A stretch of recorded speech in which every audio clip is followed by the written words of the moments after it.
অনেক সময় মনে করা হয় যে তাদেরকে বোধহয় দমিয়ে রাখা যাচ্ছে, আসলে দমিয়ে রাখা যায় না, বরং তাদের প্রলিফারেশন, তাদের বাড়বাড়ন্তটা বাড়ে, এবং সেই জায়গাটা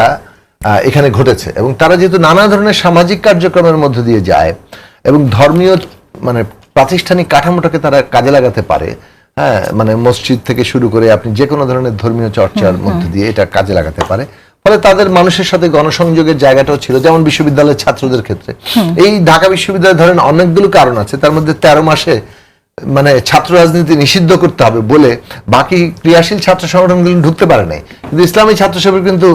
এই জায়গায় তারা ভেতরেই ছিল, এবং তাদের যেহেতু গোপন কাজ করার মানে